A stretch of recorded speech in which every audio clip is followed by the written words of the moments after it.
ಈ ಹಿಂದೆ ಸಿದ್ದರಾಮಯ್ಯನವರು ಮುಖ್ಯಮಂತ್ರಿಗಳಾಗಿ ಹಾವೇರಿ ಜಿಲ್ಲೆಗೆ 3-4 ಬಾರಿ ಪ್ರಗತಿ ಪರಿಶೀಲನೆಗೆ ಬಂದಂಥ ಸಂದರ್ಭದಲ್ಲಿ ಹಾವೇರಿ ಜಿಲ್ಲೆಗೆ ಗ್ರಾಮಗಳಿಗೆ ಕೆರೆ ತುಂಬಿಸುವಂಥ ಯೋಜನೆಗಳು 3 ಮಹತ್ವದ ಯೋಜನೆಗಳು ಹಾವೇರಿ ಜಿಲ್ಲೆಯಲ್ಲಿದ್ದವು.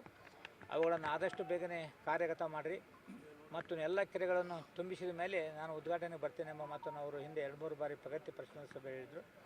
ಅದೇ ರೀತಿಯಾಗಿ ಮಾನ್ಯ ಶ್ರೀ ಸತೀಶ್ ಜಾರಕಿಹೊಳಿ ಅವರು ಮೊನ್ನೆ 3ನೇ ತಾರೀಕು ದಿವಸ ನಡೆದಂಥ ಹಾವೇರಿ ಜಿಲ್ಲೆಯ ಪ್ರಗತಿ ಪರಿಶೀಲನಾ ಸಭೆಯಲ್ಲಿ ಕೆರೆ ತುಂಬಿಸುವಂಥ ಯೋಜನೆಗಳನ್ನು ಬೇಗನೆ ಪ್ರಾರಂಭ ಮಾಡಲು ಸೂಚನೆಯನ್ನು ಸಹ ಅವರು ನೀಡಿದರು.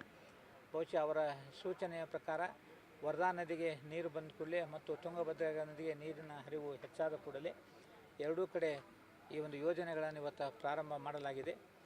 ನಮ್ಮ ವರದಾ ನದಿಯಿಂದ ಮಾಡುವಂಥ ಮಡ್ಲೂರು ಏತ ನೀರಾವರಿ ಯೋಜನೆಯ ಒಂದು ಅದು ಸಹ ಚಾಲನೆಗೊಂಡು ಈಗ 7-8 ಕೆರೆಗಳಿಗೆ ನೀರು ಇವತ್ತು ಹರಿತಾ ಇದೆ.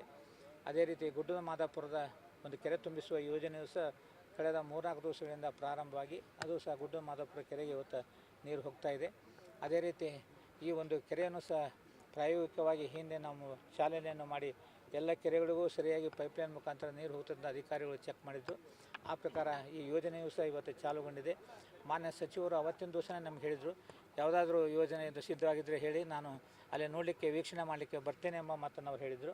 ಬಹುಶಃ ಅವರು ವೀಕ್ಷಣೆಗೆ ಅನುಕೂಲ ಆಗಲಿ ಅನ್ನೋ ದೃಷ್ಟಿಯಿಂದ ಇವತ್ತು ಈ ಒಂದು ಪ್ರಾರಂಭ ಆಗಿರುವಂಥ ಈ ಒಂದು ಕೆರೆ ತುಂಬಿಸುವ ಯೋಜನೆಯನ್ನು ಅವರು ಇವತ್ತು ಆಗಮಿಸ್ತಾ ಇದ್ದಾರೆ. ಬಹುಶಃ 88 ಕೆರೆಗಳಿಗೆ ನೀರು ತುಂಬಿಸುವಂಥ ಈ ಯೋಜನೆ 3 ಮೋಟರ್ಗಳಿಂದ ಇವತ್ತು ರನ್ ಆಗ್ತಾಯಿದೆ. ಬಹುಶಃ ಈಗಾಗಲೇ ನೀರು ಹರಿಯಲಿಕ್ಕೆ ಪ್ರಾರಂಭ ಮಾಡಿದ್ದು. ಬಹುಶಃ ನಮ್ಗೆ ಗೊತ್ತಿರೋ ಹಾಗೆ ಕಳೆದ 3-4 ದಿವಸಗಳಿಂದ ಮತ್ತೆ ಮಳೆ ದೂರವಾಗಿದೆ. ಅದು ಶರಾವತಿ ಹಿಂದಿನೂ ಸಹ ಮಳೆ ಇಲ್ಲ. ಇವತ್ತು ನಮ್ಮ ತುಂಗಾ ಡ್ಯಾಮ್ನಿಂದ ಬಿಡ್ತಾ ಇರೋಂಥ ನೀರು ಈಗ ಸುಮಾರು ಕೇವಲ 3,000 ಕ್ಯೂಸೆಕ್ಸ್ಗೆ ಬಂದು ಇಳಿದಿದೆ. ನಾವು ಪ್ರಾರಂಭ ಮಾಡಿದಾಗ 6,000 ಕ್ಯೂಸೆಕ್ಸ್ ಇತ್ತು.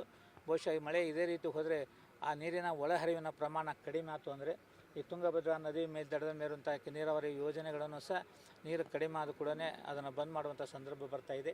ಇವತ್ತಿಲ್ಲಿ ಈ ಒಂದು ಯೋಜನೆಯಲ್ಲಿ ಜಾಕ್ವೆಲ್ ನಿರ್ಮಾಣ ಏನಾಗಿದೆ ಅದು ಅತ್ಯಂತ ತಗ್ಗಿನ ಪ್ರದೇಶ ಆಗಿದ್ದು ಬಹುಶಃ ಯಾವುದೇ ಯೋಜನೆಗಳು ಬೇಗನೆ ಬಂದಾದರೂ ಸಹ ಇದನ್ನು ಇನ್ನೂ ಸ್ವಲ್ಪ ದಿವಸ ನಡೆಸುವಂಥ ಅವಕಾಶ ಇದಕ್ಕೆ ಬರ್ತಾಯಿದೆ.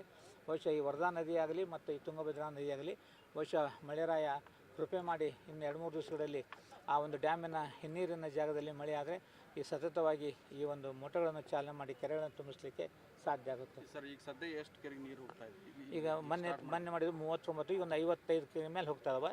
ಬಹುಶಃ ಇವತ್ತು ಮಾಡಿದ ಮೇಲೆ ಅಷ್ಟು ಕೆರೆಗೆ ಹೋಗ್ತೇವೆ. ಒಂದು ಸಮಸ್ಯೆ ಏನಾಗಿದೆ ಅಂದರೆ, ನಾನು ಸಹ ಮಾನ್ಯ ಡಿ ಕೆ ಶಿವಕುಮಾರ್ ಅವರು ನೀರಾವರಿ ಮಂತ್ರಿಗಳಾದಾಗ ಒಂದು ಕಮಿಟಿಯನ್ನು ನೇಮಕ ಮಾಡಿದರು. ಈ ರಾಜ್ಯದಲ್ಲಿರುವಂಥ ಈ ಒಂದು ಏತ ನೀರಾವರಿ ಕೆರೆ ತುಂಬಿಸೋದಿರಲಿ ಅಥವಾ ನೇರವಾಗಿ ರೈತರ ಜಮೀನುಗಳಿಗೆ ಹರಿಸುವಂಥ ಒಂದು ಯೋಜನೆಗಳಲ್ಲಿ ಕಾರ್ಯಕ್ಷಮತೆಯ ಬಗ್ಗೆ ಒಂದು ಸಮಿತಿಯನ್ನು ರಚನೆ ಮಾಡಿದರು. ಅದು ರವಿ MLC ಕನಕಪುರ ಅವರು ಈ ಸಮಿತಿಯ ಅಧ್ಯಕ್ಷರಾಗಿದ್ದರು. ಆದರೆ ನಾವು ಸುಮಾರು ಈಗಲೇ 12-13 ಸಭೆಗಳನ್ನು ಮಾಡಿ ರಾಜ್ಯದಲ್ಲಿರುವಂಥ ಈ ಒಂದು ಕೆರೆ ತುಂಬಿಸುವಂಥ ಯೋಜನೆಗಳಿಗೆ ಏನು ನ್ಯೂನತೆಗಳಿವೆ ಅವುಗಳೆಲ್ಲವನ್ನೂ ಸಹ ಪರಿಶೀಲನೆ ಮಾಡಿ ಸರ್ಕಾರಕ್ಕೆ ಒಂದು ವರದಿ ಕೊಡುವಂಥ ಸಿದ್ಧತೆಯನ್ನು ಇವತ್ತು ನಾವು ಮಾಡಿಕೊಂಡು ಬಂದಿವಿ. ನಾವು ಕಂಡ ಹಾಗೆ ಇವತ್ತು ನಾವು ವಾಲ್ ನಿರ್ಮಾಣ ಮಾಡ್ತೀವಿ ದಾರಿಯಲ್ಲಿ. ಆ ವಾಲ್ ನಿರ್ಮಾಣ ಮಾಡಿದಾಗ ಅಲ್ಲಿ ಇರುವಂಥ ರೈತರು ಆ ವಾಲ್ ಓಪನ್ ಮಾಡಿಬಿಡ್ತಾರೆ. ಅವರು ವಾಲ್ ಓಪನ್ ಮಾಡಿದರೆ ಮುಂದಿನ ಕೆರೆಗಳಿಗೆ ನೀರು ಹೋಗಲಿಕ್ಕೆ ತೊಂದರೆ ಆಗ್ತಾಯಿದೆ. ಬಹುಶಃ ಅನೇಕ ಒಂದು ತೊಂದರೆಗಳನ್ನು ಇವತ್ತು ನಾವು ಅನುಭವಿಸ್ತಾ ಇದ್ದೀವಿ. ಬರುವಂಥ ದಿನಗಳಲ್ಲಿ ನಮ್ಮ ಸಮಿತಿಯಿಂದ ನಾವು ಹೇಳೀವಿ, ವಾಲನ್ನು ಮನುಷ್ಯರು ಕಂಟ್ರೋಲ್ ಮಾಡಬಾರ್ದಲ್ಲಿ ಅದನ್ನು ಯಾವ ರೀತಿಯಾಗಿ ಮಾಡಲಿಕ್ಕೆ ಸಾಧ್ಯತೆ ಅನ್ನೋದನ್ನು ಮುಂಬರುವಂಥ ಯೋಜನೆಗಳನ್ನು ಸೇರಿಸುವಂಥ ಕೆಲಸ ಮಾಡಲಿಕ್ಕೆ ಮತ್ತು ಈಗಿರುವಂಥ ಯೋಜನೆಗಳನ್ನು ಇದನ್ನು ಯಾವ ರೀತಿ ಬದಲಾವಣೆ ಮಾಡಲಿಕ್ಕೆ ಸಾಧ್ಯತೆ ಅದನ್ನು ಮಾಡುವಂಥ ಕೆಲಸವನ್ನು ಮಾಡೋಕ್ಕೆ ನಾವು ಪ್ರಯತ್ನ ಮಾಡ್ತಾಯಿದ್ದೀವಿ.